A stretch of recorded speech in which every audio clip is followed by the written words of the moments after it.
은혜 받으실 하나님의 말씀은 마태복음 1장 18절로 25절까지 제가 봉독을 하겠습니다.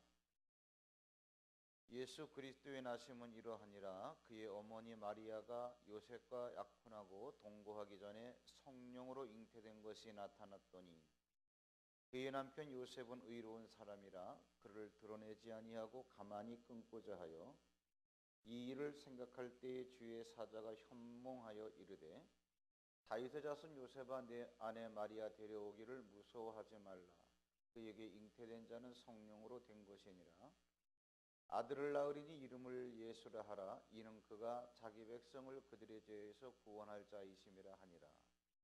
이 모든 일이 된 것은 주께서 선지자로 하신 말씀을 이루려 하심이니 이르시되 보라 처녀가 잉태하여 아들을 낳을 것이요 그의 이름은 임마누엘이라 하리라 하셨으니 이를 번역한즉 하나님이 우리와 함께 계시다 함이라.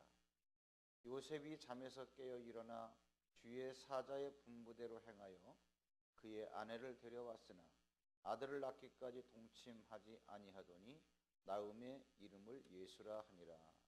아멘. 오늘 본문은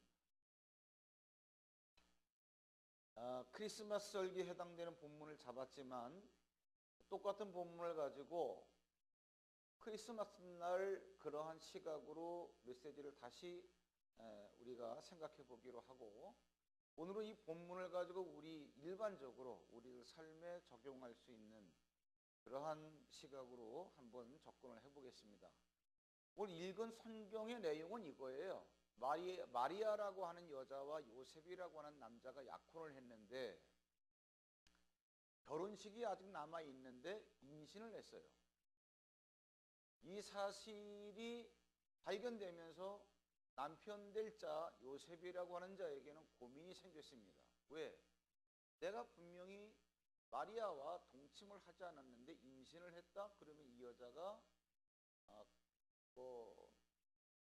간음을 한 거다, 이 얘기가 되겠죠. 그래서 이것 때문에 요셉이 그 여자와의 관계를 조용하게 끝내려고 어떻게 끝낼까라고 고민하고 있는데 하나님께서 천사를 통해서 꿈에 나타나게 하셔가지고 명령을 하시죠. 야, 내 아내 될 사람 마리아 데려오기를 무서워하지 말라. 그러면서 쭉 설명을 해주셔요. 그녀가 임신한 것은 성령으로 말미암아 되어졌다. 그러면서 이러한 설명을 자세히 듣고 나서 요셉이라고 하는 자가 그 마리아를 자기 집으로 데려왔다. 뭐 이제 그러한 내용입니다. 근데 이 내용을 여러분 가만히 바라보면 우리에게 많은 메시지를 주시죠. 하나님께서 마리아가 잉태됐는데 마리아에게 예수 그리스도가 잉태된 것은 성령으로 말미암아 잉태가 되었다 라고 성경에 나와요. 자, 오늘 1장 18절을 보시면 예수 그리스도의 나심은 이러하니라. 그의 어머니 마리아가 요셉과 약혼하고 동거하기 전에 성령으로 잉태된 것이 나타났더니, 오늘은 주일 예배니까 그냥 자세히는 설명을 안 드리겠습니다. 동거하기 전에 잉태가 되었다, 이 사실에 대해서 사람들은요 자기의 경험과 경험 속에서 얻어진 자기의 상식으로 이러한 사건들을 접할 때 이것을 수용을 못하는 거예요. 하나님의 말씀을 우리들의 상식으로 판단하려고 하니까 이해가 안 되는 거예요. 태고적부터 어떻게 처녀가 잉태할 수 있겠냐라고 하는 것은 지금까지도 논란거리가 되고 있습니다만, 여러분 오늘은 그냥 제가 넘어갈게요. 왜 처녀가 잉태해야 됐는가? 다 영적인 이유와 논리가 있습니다. 그런 것들을 우리가 정확하게 알고 정말 예수님을 믿어도 품격 있게 수준 있게 믿을 줄 알아야 돼요. 그래서 이런 영적인 원리를 모르고 우리의 경험만 갖고 어떻게 동거를 안 했는데, 동침을 안 했는데 어떻게 아기를 낳을 수 있지? 라고 말하는 사람들에 대해서 차분차분하게 아주 수준 있게 설명을 해줄 수 있는 그런 준비가 되어야 돼요. 자, 그렇다 치고 다음 기회에 제가 한번 기회가 주어지면 자세히 설명을 드리기로 하고. 자, 이 마리아에게 성령으로 말미암아 동침하기 전에 잉태가 되었다. 그런데 오늘 본문에 보니까는 그 남편 될 자 요셉은 의로운 사람이라는 거예요. 의로운 사람이라고 하는 것은 뭐냐면 율법에 충실한 사람이다, 그러한 얘기죠. 이 얘기가 뭐냐? 내가 분명히 내 약혼녀 마리아하고 동침을 하지 않았는데 임신을 했다? 그러면 그 사실 앞에서 과연 이 요셉의 마음이 어땠을까? 많은 갈등이 있겠죠. 왜 갈등이 있냐? 우리가 생각하는 갈등과 좀 다른 갈등이에요. 그가 의로운 사람이라고 한다면 과연 하나님의 율법을 따라 사는 이 사람 입장에서 어떤 갈등이 될까? 자, 신명기 구약 22장 23절 24절에 보면 처녀인 여자가 애간 남자와 간음을 해서 만약에 임신을 했다. 그럴 경우에는 남자와 여자를 다 돌로 쳐서 죽여야 된다. 라고 하는 게 구약에 기록되어진 하나님의 율법이에요. 그러면 요셉은 의로운 사람이기 때문에 이러한 하나님의 율법에 충실해서 율법을 지키면서 사는 사람이다라고 하는 얘기죠. 그럼 이럴 경우에 두 가지 문제밖에 없어요. 두 가지 중에서 선택을 해야 되는데 뭐냐? 내 여자 마리아가 나 말고 다른 남자와 이러한 관계를 맺어서 임신이 됐다라고 하는 사실을 알려가지고 그때의 유대 사회는 다 하나님의 율법을 따라 사는 사람들이기 때문에 이 여자를 밖으로 데려나가다가 어떤 남자냐? 그 남자를 찾아다가 돌로 쳐서 죽여야 돼. 만약에 내 약혼녀가 돌에 맞아 죽는 것을 내가 어떻게 할 수 없어가지고 데리고 살아야 되겠다. 그러면 어떤 남자의 애기인지도 모르는 이 애기를 낳아가지고 평생 그 아이를 데리고 살아야 돼. 그러면 요셉이라고 하는 자가 자기 약혼녀가 돌에 맞아 죽는 것을 볼 수 있겠냐? 힘들다는 얘기죠. 그러면 그게 힘들어서 감당할 수 없으면 그래, 내가 너 이제 결혼해서 살게. 그러면 이 여자가 낳는 아이를 내가 평생 누구의 자식인지도 모르는데 내가 데리고 살 수 있겠냐? 이것 또한 자신이 없는 거예요. 이게 갈등이라는 거예요. 하나님은요, 사람을 찾아오실 때 항상 갈등을 유발합니다. 지금 요셉을 찾아오실 때도 마찬가지예요. 잘 보세요. 예를 들어가지고 여러분, 제가 그 원고에 써놨습니다마는 하나님께서 모세를 찾아오셨어요. 하나님께서 모세를 처음 만나 주시던 날에 처음으로 하신 첫 마디가 뭐냐? 내가 너를 바로에게 보내서 내 백성들을 애굽에서 건져내야 되겠다. 여러분, 그때 당시에 모세는 어떠한 처지였냐면 바로가 무서워가지고 40년 전에 애굽에서 도망와가지고 지금 미디안 땅에서 살고 있는 거예요. 도망자의 신분으로. 왜? 애굽에서 사람을 한번 주먹질 잘못해가지고 때려 죽였거든요. 천상수배물이 돼가지고 살기 위해서 미디안 강에 와가지고 한두 해도 아니고 40년을 숨어 살고 있어요. 그러면 애굽에서는 왕자의 신분이었는데 왕자가 미디안까지 도망가서 살 때 그것도 40년씩이나 자기의 신분을 숨기고 살 때 도망자, 살인자, 천상수배범 이러한 입장에서 가장 두려워하는 게 누구겠어요? 바로 왕이죠. 왜? 바로 왕에게 잡혀 죽을까 봐 도망하는데 하나님은 그 바로에게 가라는 거예요. 어떻게 갈 수 있어요? 못 가지. 이게 갈등이라는 거예요.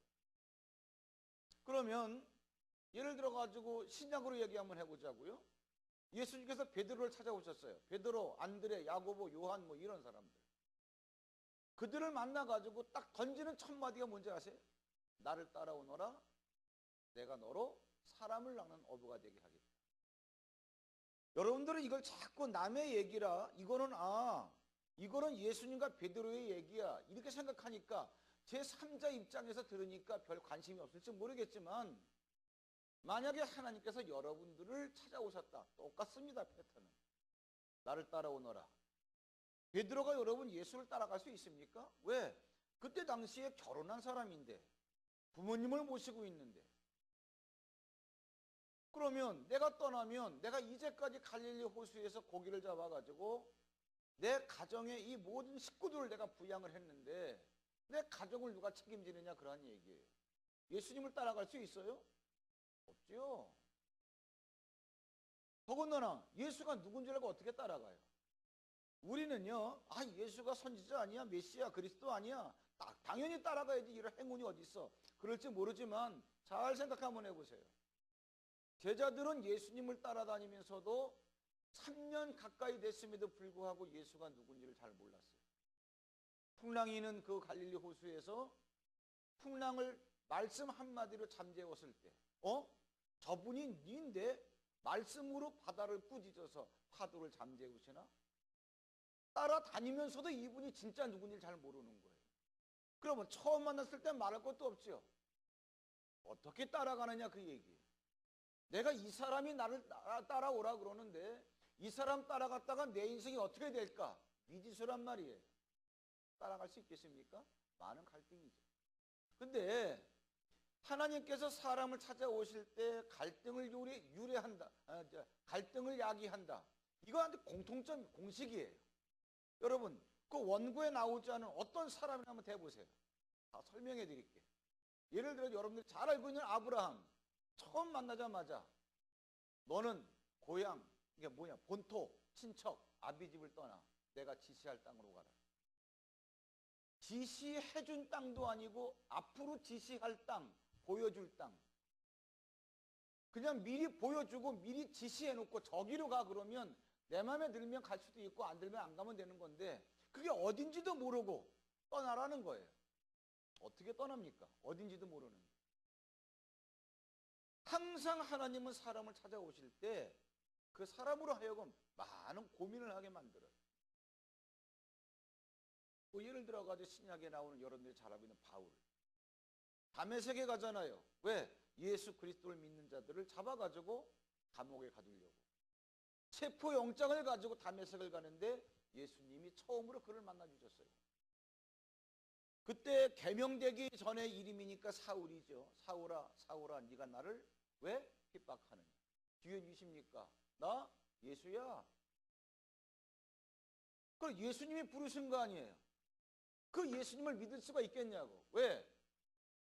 아니, 예수 믿는 사람들을 체포하려고 체포영장을 가져가던 사람이, 공무수행을 하는 사람이 만약에 그 예수를 따른다?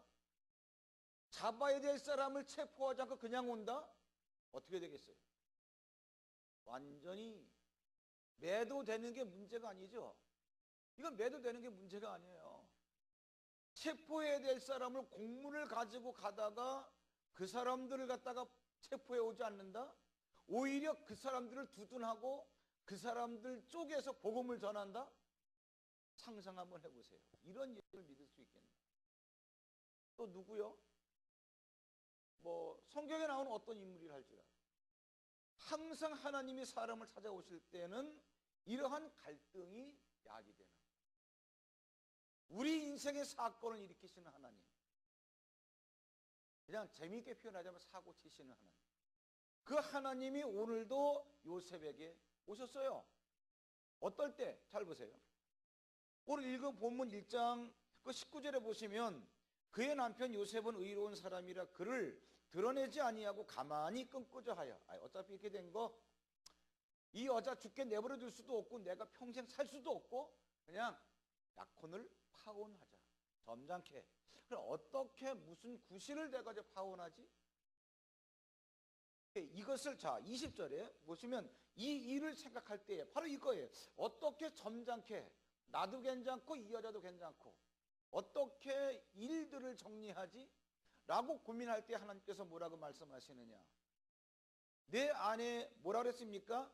마리아 데려오기를 무서워하지 말라 그랬습니다. 그런데 여러분, 하나님께서 명령하시는 거죠. 근데 성경을 가만히 보면은 하나님은 우리에게 찾아오셔서 야, 이렇게 해라 저렇게 해라 명령해 놓으시고 명령만 간단하게 하신 게 아니라 왜 그러한 명령을 하는가에 대해서 설명을 아주 상세하게 친절하게 해주십니다. 한 번에서 못 알아들으면 두 번도 해요.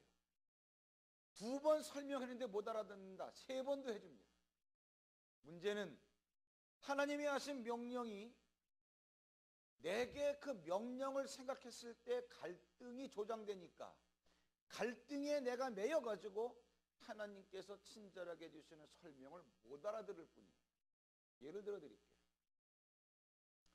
마태복음 28장 그 19절에 보면 너희는 가서 모든 족속으로 하여금 제자를 삼아. 너희는 가서 제자 삼으라는 거 뭐예요? 전도하라는 얘기죠.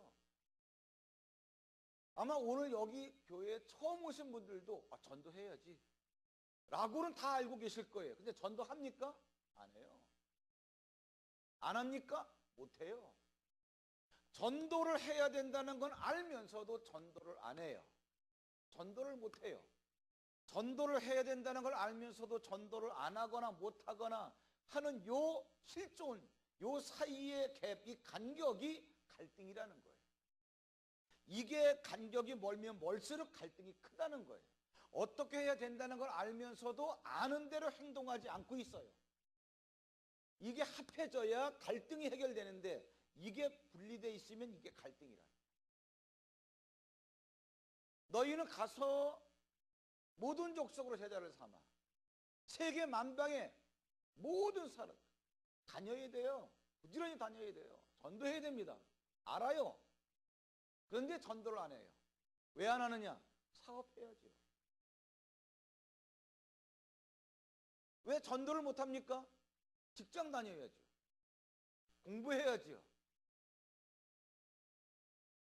뭐 이거 다 해결됐다. 나가려고 하는데 피곤해. 나가려는 사람이 무서워. 이런 여러 가지 이유 때문에 전도를 못하는 거예요. 또 안 하는 거예요. 해야 되는 걸 알면서도. 이게 우리의 갈등이란 말이에요. 아유, 나는 체질적으로 전도에 안 맞는데, 난 사람 무서운데, 말 거는 게 싫은데, 그래 나 피곤한데, 체력이 약한데, 시간이 없는데, 내가 돈 벌어야 되는데, 내가 공부해야 되는데, 왜 어떻게 전도를 하라 그래? 그러니까 주님의 그 말씀이 내게는 갈등이 되는 거예요. 그런데 주님은 야, 가서 모든 족속 제자를 삼아. 딱 이렇게만 말씀하지 않는다는 거예요. 잘 보세요. 그 말씀을 하시기 전에 뭐라 그러셨는고 하니 하늘과 땅의 모든 권세를 내게 주셨으니 너희는 가서 모든 족속으로 제자를 삼아. 무슨 얘기냐?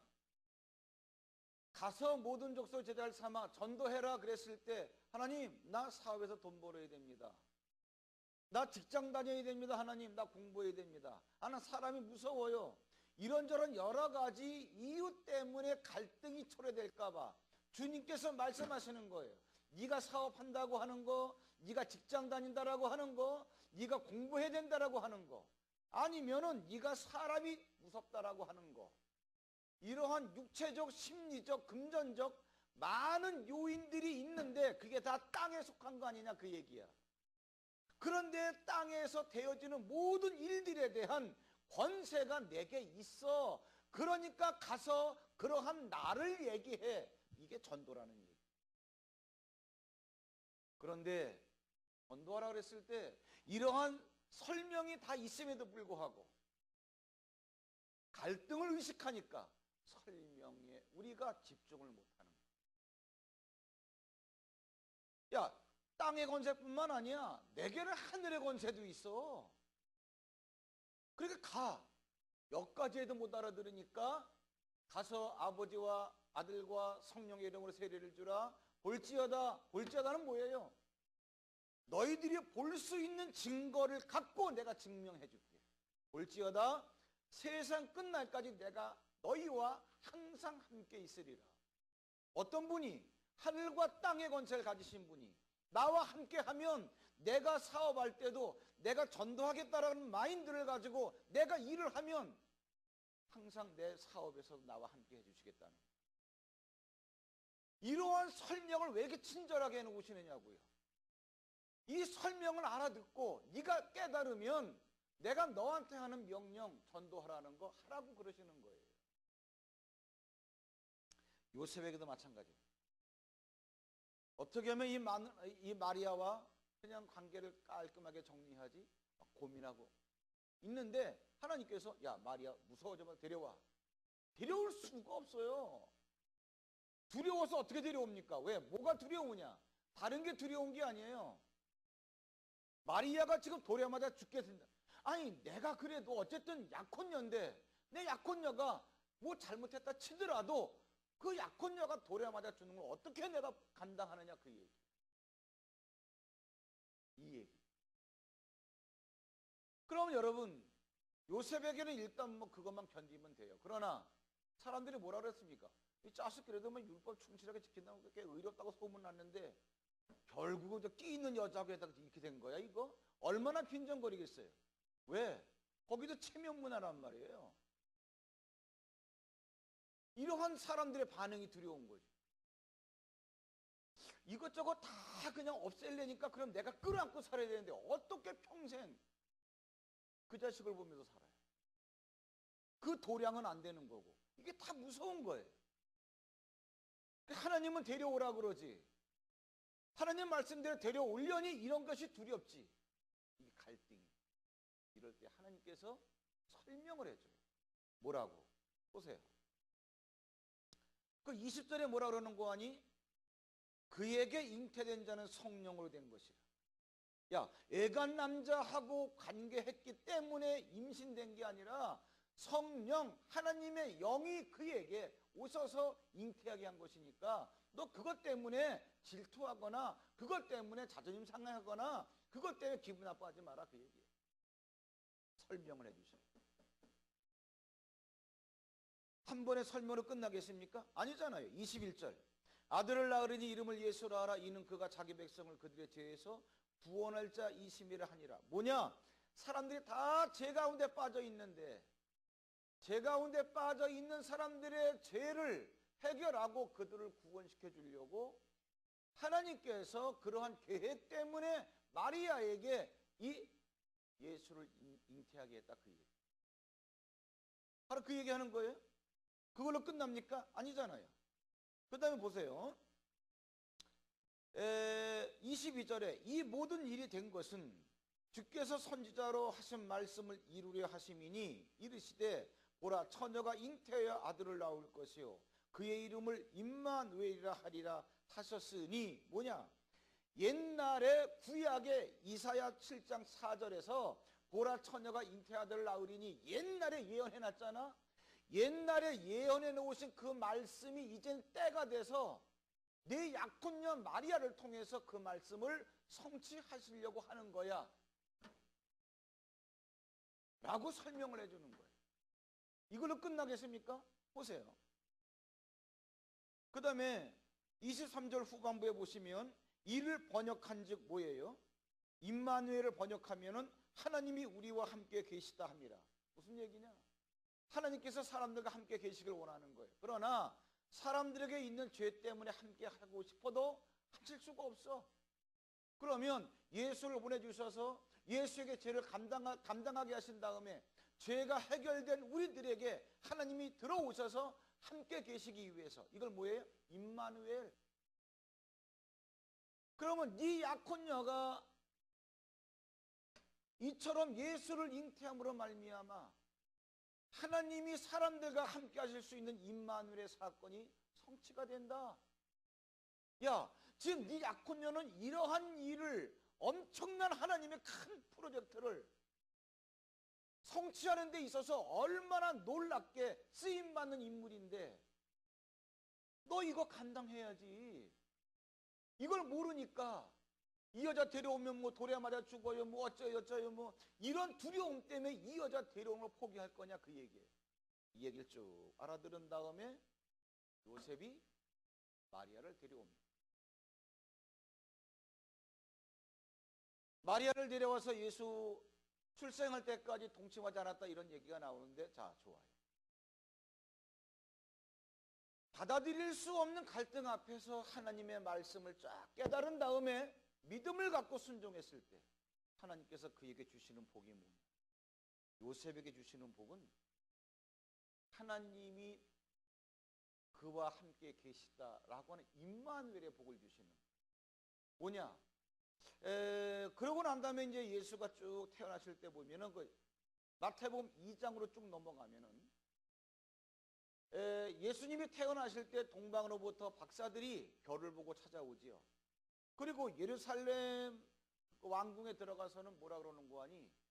유대인의 왕으로 나신 이가 어디 계시냐? 우리가 별을 보고 찾아왔다. 이런 얘기하죠. 헤로드 왕이 이 얘기를 듣고서 남아그 왕이 또 있어? 그래가지고 어떻게 합니까? 소동이 일어나면서 야 그때가 언제야? 때를 알아보. 그래서 2살 아래로 애들을 싹 죽이죠. 이러한 위험 상황에서 하나님께서 어떻게 하십니까? 꿈에 또 주의 사자를 통해서 천사를 통해서 현몽하여 야 지금 헤롯이 이렇게 아기를 죽이려고 하니까 애굽으로 피신해. 애굽으로 피신했습니다. 애굽에 피신해 있는 동안에 헤롯 왕이 죽어요. 죽고 난 다음에 하나님께서 또 주의 사자를 통해서 요셉에게 현몽하여 야 그 아기를 찾던 예수를 찾아 죽이려고 하던 그 사람이 다 죽었어. 이제 다시 이스라엘로 가. 이게 뭐예요? 요셉과 함께 하신 받아들일 수 없는 하나님의 말씀에 순종할 수 없는 갈등을 하나님의 말씀을 믿는 믿음으로 수용하고 나니까 하나님께서 이러한 복을 주시는 거예요. 하나님은 우리에게도 마찬가지입니다. 신앙생활 하면서 성경 말씀을 통해서 설교를 통해서 왜? 설교가 성경 말씀 풀어주는 거니까 하나님께서 지금 나에게 무엇을 어떻게 하라고 요구하시는가 항상 요구가 우리에게 와요. 그럴 때마다 우리에게는 갈등이 생깁니다. 왜? 세상 살아가는 상식과 세상 살아가면서 경험에서 형성된 지식 갖고는 그것이 용납하기가 어려워요. 그렇다 할지라도 하나님 말씀에 대한 믿음을 가지고 우리가 순종하면 하나님은 우리에게 준비되어진 복을 주셔요. 복은 그냥은 절대로 공급되지 않습니다. 이건 수학 공식이에요. 복은 하나님이 주시는 복은 내게 갈등이라고 하는 것을 수용했을 때 더 쉬운 말로 하나님께서 하시는 말씀을 깨닫고 믿는 믿음으로 순종할 때 복이 주어집니다. 내년도 2015년도에는 우리 교회에서 교회적으로 해야 될 일들이 많습니다. 일단 금년 연말 우리가 한 3주 전부터 그런 작업을 해왔지만 다 목장에 들어가세요. 이건 하나님의 명령이에요. 왜? 형제가 연합하여 동거함이 어찌 그리 아름다운 거 내가 그 공동체의 복을 명령해놨어. 너희들 영생의 복 누리기 원하면 목장에 들어가려니까 얼굴도 보기 싫고 꼬리꼴 같지도 않고 나 그냥 맞지도 않고 이것 때문에 갈등이 생겨. 거기 들어가려니까 뭐예요? 나를 죽이는 수밖에 없어. 그랬을 때 복이 주어지는 거예요. 은사동역 지난주에 했죠. 내가 어떤 사역을 재미있게 잘할 수 있는가.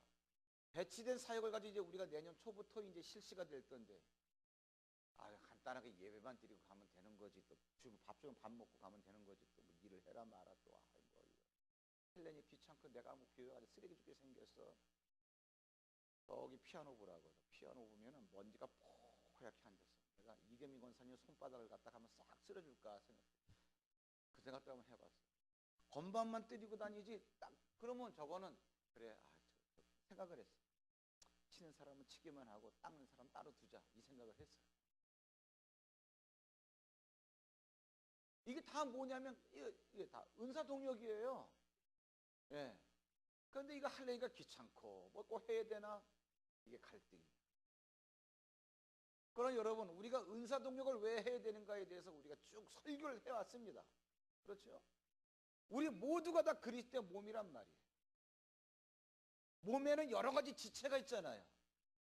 팔다리 어깨 허리가 다 다르듯이 다 생긴 모양이 다르고 하는 일이 달라요. 자기가 할 수 있는 일 갖다 파트를 맡아가지고 하자 그 얘기예요. 그리스도의 몸을 이루어라. 얼마나 귀한지 모른다. 이게 하나님의 말씀이에요. 여기에 순종할 때 복이 따라옵니다. 마리아를 데려올 수 없는데 하나님이 데려오시라 그러는 거예요. 마리아를 데려올 때 임마누엘의 복이 주어지는 거예요. 자, 여러분, 우리가 크리스마스 그러는데 진정한 크리스마스의 의미가 뭡니까? 진정한 크리스마스의 의미. 자, 예수 그리스도가 잉태하셨는데 마리아를 데려오지 않으면 예수 그리스도를 안을 수가 없어요. 예수 그리스도를 내 품에 모시는 크리스마스가 뭐예요?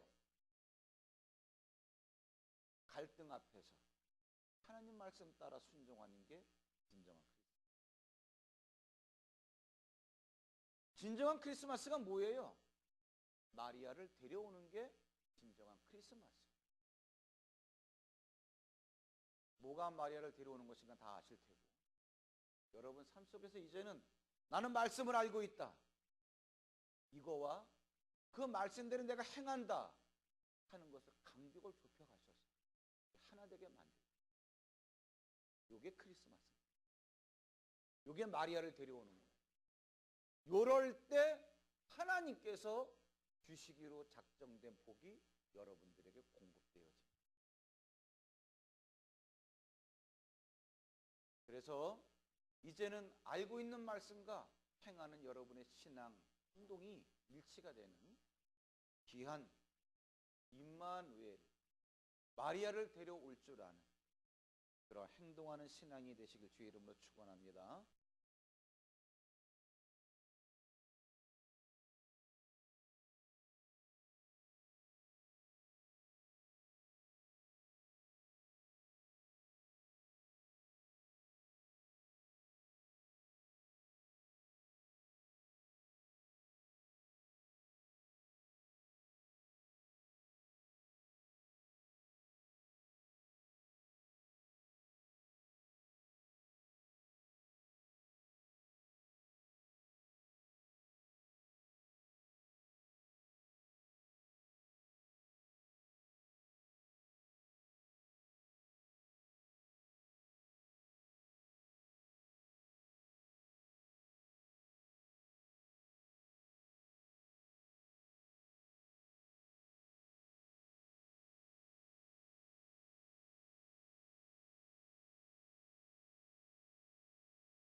하나님 아버지, 우리가 말씀대로 살지 못했던 것은 이전 것은 지나갔으니 보라 새 것이 되었도다 하셨던 것처럼 다 잊어버리게 하시고, 오늘 설교를 들은 이 시간을 기점으로 다시금 하나님, 내가 새로운 피조물이 되어 내가 아는 말씀 그대로 하나님이 마리아를 데려오라고 하면 내 생각으로는 두렵고 갈등이 있다 할지라도 마리아를 데려올 줄 아는 말씀과 우리의 행함이 일치가 되는 그러한 삶을 살아갈 수 있는 복을 주시옵소서. 오늘 하나님 주 앞에 귀한 예물을 준비했습니다. 감사로 믿음으로 11조를 성전 건축 헌금을, 차량 헌금과 선교 헌금, 그리고 일천 번제를 준비했습니다. 예물을 준비한 손길들을 통하여 하나님, 그 물질이 씌어지는 곳에서 그들의 이름을 통하여 영광받아 주시옵소서. 오늘 우리와 처음으로 예배를 드리게 된 하나님의 사람이 있습니다. 우리 허범 성도님, 김도훈 성도님, 박전순 성도님, 사랑하시는 하나님의 사람들을 붙들어 주시고, 이제는 이들이 하나님의 말씀을 하나하나 배워갈 때마다 말씀 따라 순종하는 삶을 살고자 할 때 하나님께서 주시기로 한 준비하신 복을 이들에게 삶 가운데서 그때그때마다 내려주셔서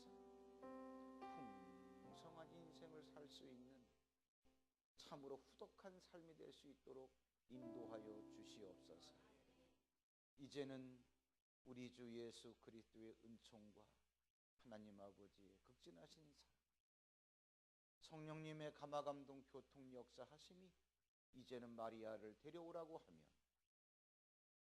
두려워하는 가운데서도 말씀 따라서 순종하는 믿음으로 마리아를 데려오기 원하는 하나님의 사랑하시는 사람들 머리머리 이외, 특별히 오늘 우리가 처음으로 예배를 드리게 된 허범, 김도훈, 박전숭 성도님 머리머리 이외, 이제로부터 영원토록 함께 하시기를 간절히 축원하옵나이다.